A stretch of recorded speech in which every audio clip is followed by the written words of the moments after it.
Hello everyone, welcome back to the final part in the main playthrough of Mega Man X2. Now it is the traditional boss rush, and unlike Mega Man X1, this one reverts back to what you see through like the classic series Mega Man 2 through 11, and puts all the boss battles and capsules into one room. For the most part, I just cut out most of the battles, with the exception of a couple. I wanted to show some things off, or I wanted to show you in one particular battle, the entire battle, how it changed a little bit just by one simple addition. But here I'm just struggling a bit to get these 4 mini life-ups here. But our first battle is against Wheel Gator here. I want to show off here. I managed to hit him twice. That is incredibly hard to do. Hitting him more than once with the strike change before he goes underwater is a very, very, very tough thing to do. And I was pretty proud of that. And I actually do it again here. And nearly did it 3 times in a row. And if you ever watch speedrunners, that is their trick for this battle, is to do that. And if you get really good at it, you can do it over and over and over, and he will never go underneath if you could time it properly. But timing it properly is incredibly hard. Like, I'm not sure if it's pixel perfect, but it's pretty damn close. Our next battle here is Morth Moth. I just eliminate most of that battle. That doesn't change at all. You just use your speed burner. He goes down pretty easily. Again, that's a two-part battle as it is, so keep that in mind. So even if you decide to try to use your Shoryuken attack, you won't be able to one-shot him. You can one-shot most of these bosses with Shoryuken if you time it right, by the way, but some of it's hard to do. Wire Sponge here has a unique death animation. If you use him with his weakness, he gets cut in half. He does not get cut in half if you just defeat him normally or with your Mega Buster, but with his weakness, the Sonic Slicer, I wanted to make sure I showed that off because that's a pretty unique death in this game. After that, we got Overdrive Ostrich here. Again, nothing changes with him too much. Just same thing, use your Crystal Hunter, avoid his Sonic Slicers when he throws that immediately afterward. And as you see, I didn't take too much damage there. I got hit a few times, but nothing crazy.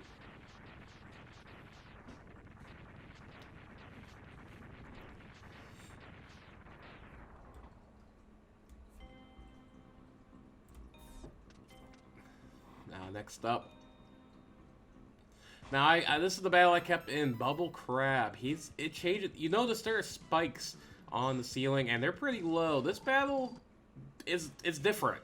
It does change things a bit. You can't just go completely jumping over him. It's a lot harder, if you ask me.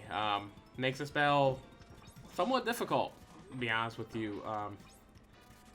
So you have to be mindful, because those spikes will kill you in one hit. You definitely can, time your jumps perfectly off the wall and whatever. Or you can just hope that Bubble Crab jumps over you himself. As he shoots out that mini Bubble Crab in the bubble, he will eventually sometimes bust that bubble, but yeah, I never actually did in this battle. I actually do a pretty decent job. But yeah, I just wanted to show off that full battle, because it changes drastically with those spikes on the ceiling. There was no spikes in the original battle. There is here. After that, none of these battles changed too much. After this point, it's just a typical boss rush. Crystal Steel. I'm gonna use that Magnum Mine, try to keep him out of the shell. I did, most likely, if I remember correctly, I don't think I too much worried about keeping him out of the shell over and over again, but with the Magnum Mine, he's pretty damn easy.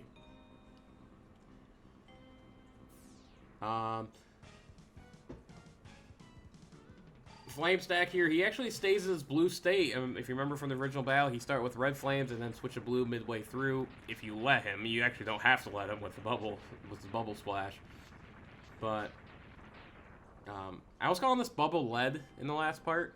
I think that's a Mega Man Classic Series weapon, so I do apologize for calling it Bubble Lead. But he went down like a little bitch. Magnet Centipede again. With his weakness, extremely easy. Nothing changes here. And I decided to, just for shits and giggles, hit him with a fully charged up Soak Shot, which did quite a bit of damage. actually. Even though he only 2, it does more damage than the regular shot. And now it explodes, and Sigma is talking to X here. It's been a while, X. Yes, it has, Sigma. It's been 6 months, actually, to be exact. I don't know why I went slow on here. Just decided to for some reason. I gotta say, in this boss rush stage, I really didn't care that the music was what it was. They just used that do, like, I don't know. I get why, but actually I don't get why, but that's not my favorite theme in this game. But yeah, the boss rush is done. That was its own stage, and now it's time to head into the final level with our battle against Sigma and a special boss. Remember those X Hunters talked about taking the 0... Well, first of all, this is Magna Centipede stage. That's lazy. But remember, if you don't fight the X Hunters in their optional battles in the against the 8 Mavericks, then you actually have an interesting scenario happen. Also, I want to say, I don't think you can get any upgrades in this stage if you didn't get like an E-Tank or a Heart Tank in the original Magna Centipede stage. I'm not sure on that, though. Look it up. I didn't. I usually have everything, so I never have to worry about that. I'm a 100%er in Mega Man X games. But yeah, so yeah, you remember I didn't get any of the 0 parts. Let's see if that turns into something I'm gonna regret. I remember they came and stole his control ship as well before we went to the X Hunter stage. So once you get here where you fought the, what was it, sword? I now hear Sigma, and it is 0! Whoa, they rebuilt him. Hey, he's talking about, hey, look who I found around room. No, you stole his parts and rebuilt him. He has a small problem with you. Yes, you actually have to fight 0. Now, if you get all the parts, I'll show this off in the bonus vid, something different happens. You don't actually have to fight 0. But here you do, and this battle is not easy. Scorch Wheels is weakness. I recommend using it. I struggle in this. If you can time it well, you kind of keep into a pattern. You see me getting a little bad here. By the way, if you use a Buster Shots, his Buster Shots and Sword Beams will actually stop your Buster Shot. They won't stop the Scorch Wheel, I don't think. But he is actually pretty hard, and he does a lot of damage. That attack that hits the rock in the ground doesn't do a ton of damage, but him hitting you with his sword or his Buster Shots does quite a bit of damage, so you have to be careful on that. This is my recommended technique. At least this is the way I do it. If you do it better than me, you can probably take very less hits. He's just kind of difficult. He's very fast, and you know that's the biggest thing. Is his speed is incredible. But we get past him, and he's smoking and nearly dies again because that's a 0 thing to do. You know, obviously, Mega Man X5 has the epic Mega Man the X vs. 0 fight, but Mega Man X2 had it first. It had it first.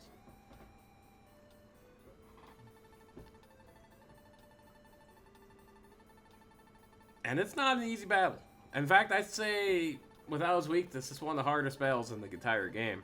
Because we're about to go Sigma, and well, it's easier than Mega Man X1. But yeah, so now he opens up a hole in the floor to take you down to Sigma. Here we go now. And you fall for a while. And I dashed. And we get Wolverine, Sigma first, as I call him.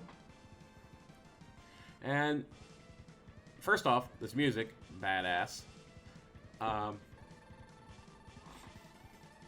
But yeah, Wolverine, Sigma here. He can be quick, but he's honestly easier than either of the 2 forms in Mega Man X. And Sonic Slicer is his weakness, but I don't really recommend it. It's a little slow and kind of can be a pain in the ass to hit him. It doesn't do that much damage, unless you do maybe the full version. But honestly, he shoots these. You notice he shoots those balls up. Then sometimes he bounces off the wall, and we'll try and slam down onto you with his claws. And sometimes he'll chase after you with his claws and try to hit you. That does a lot of damage.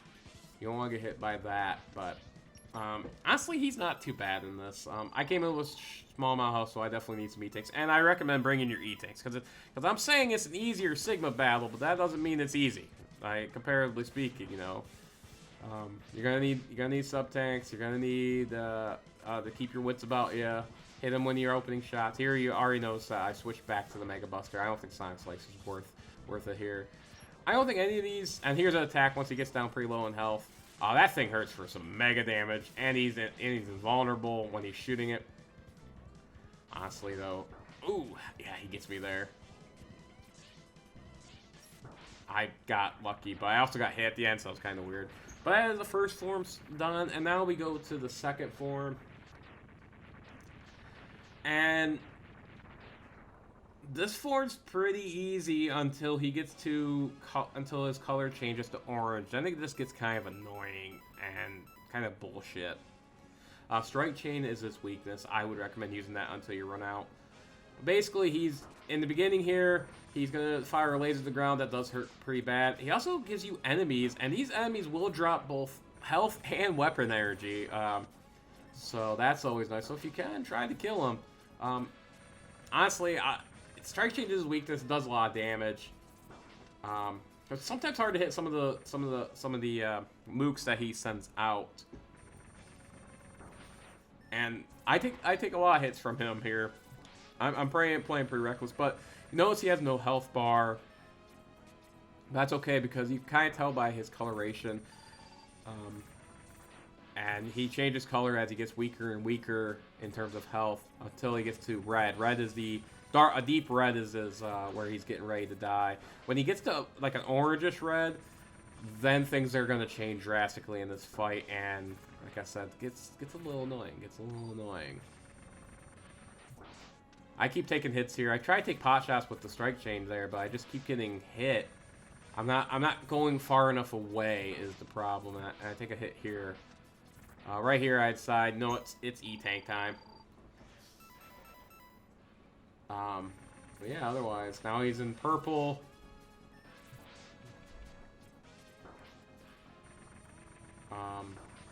Yeah, I mean, this is the battle here. It's not too bad. There's some weapon energy drop. Now he's orange. Now the battle changes here in a bit. Is it this part, or is it one more color? Maybe it's one more color. I'm wrong. Well, it's about to change pretty drastically. Boom! Right here. Now he's a red orange, and now he's gonna try and teleport on top of you. Now sometimes he'll try faking you out, or we'll go into just random places. It's very weird. My recommendation is to stay on the ground and dash away as soon as you see him appear, because you'll typically will try to spawn where you're at. If you climb up the wall, it seems to throw off his AI a little bit. He just goes into some random spots. The problem with this, though, is it's so hard to hit him when he does this. It's almost, I think it's impossible. And but if you do get hit, this is what happens. He takes health out. You stay in there for quite a bit. It's like 6, 7 health. The only good thing about that is he usually either releases bad guys, or he does that move, so you can take some pot shots at him. That's, you know, your opening. But man, this is when the fight just gets annoying. It is hard. I appreciate that, but it's more annoying than anything, because if you're inside of him, you can't hit him either. As you can see here, what I'm doing right now.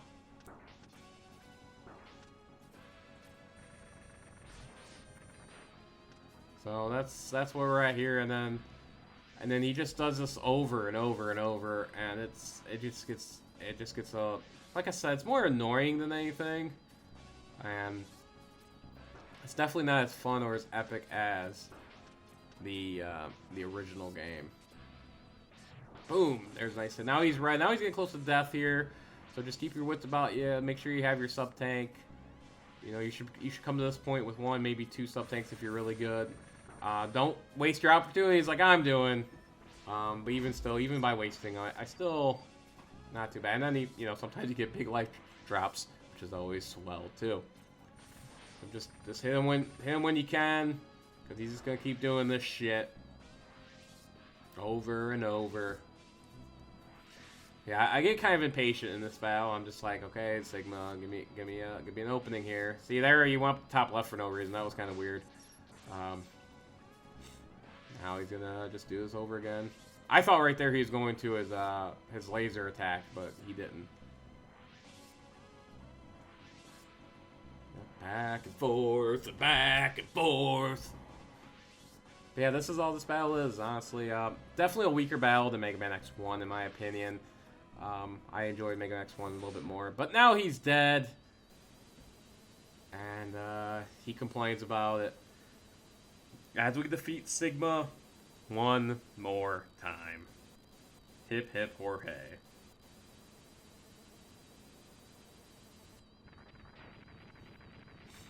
He talks, oh, I can't believe I lost you again, blah, blah, blah, blah, blah. What, dude, I beat you once already? I have lost you again. God damn it, Poochie. Yep, we kick your ass. Once again. Nothing too major there. Kicked his ass, Seabass.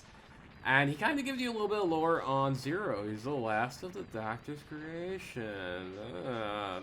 Interesting. They won't really... It'll take another 2 games before they really delve into that, but it's interesting that we find out a little bit more about Zero. I like that. I like that. I do like that in the X series. I wish they went further with it. They try to incorporate some of the classic stuff with Wily and Light, but I wish they went further, you know, and to this day, we still don't have a resolution of what happened to the Classic X, Base, Roll, and all, you know, all those guys. But that has been Mega Man X2. Some final thoughts here. I think it's a fantastic game, but I will definitely agree with the sentiment that it's weaker than the first one. And I like Mega Man X4 over this as well. But there's other reasons for that, which I'll get into when we get to that down the line a ways. But yeah, here, the ending here is the exact same as basically as X1, but you add Zero, so yay. But yeah, this is a fine game. I like this game a lot. Good luck finding it for the Super Nintendo. It is not cheap to get, and but although it's less expensive than Mega Man X3, yikes. But yeah, this is Mega Man X2. Some of the boss battles can be just, and that's the biggest problem with this game more than anything, is the boss battles can be kind of boring. Wheel Gator, the end of the Sigma one, the violin battles are almost too random with the spike ball. They can be kind of annoying. Weirdly, I think the second one in the X-Hunter Fortress is maybe slightly easier if you get lucky with the blocks he reappears than the first one. But nonetheless. But yeah, this has been Mega Man X2. I like this game a lot. I would recommend it to anybody that is interested in it. It is not a great...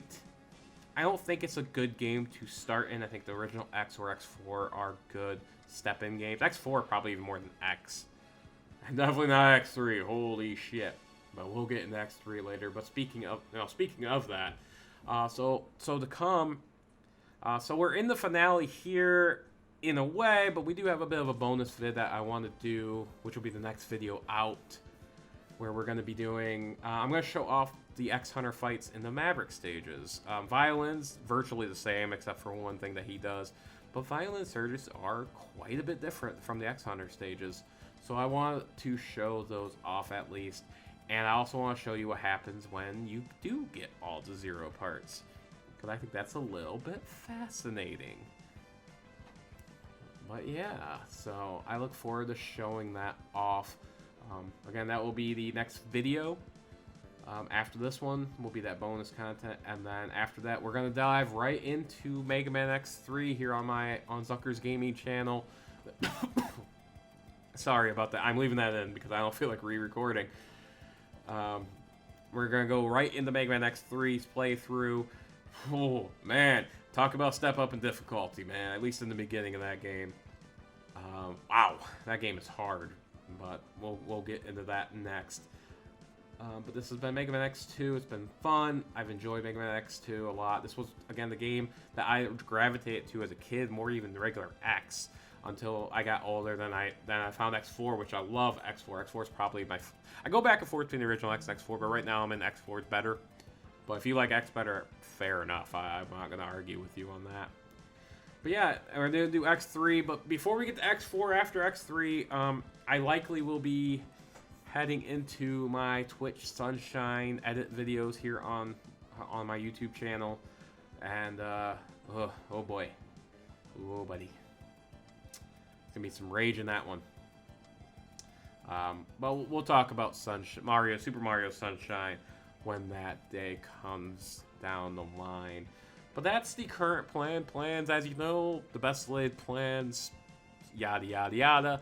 They could change, right? So, you know, maybe I get toward the end of the X3 playthrough here on YouTube and decide to change it up. Maybe do X4, maybe even do another game. Because eventually I'm going to run out of Mega Man X and Mario games, and I'm going to switch it up a bit, which, you know, what am I going to do? I don't know. I'll figure something out. Because I don't know if I'm going to do X7 or X8. X7 I just don't enjoy. I think it's boring as shit. And X8 I have, obviously, now that I got Legacy Collection, but just, I don't know if I'm going to do it. But that has been the Mega Man X2 Let's Play. Again, bonus videos coming out next. Until next time, deuces.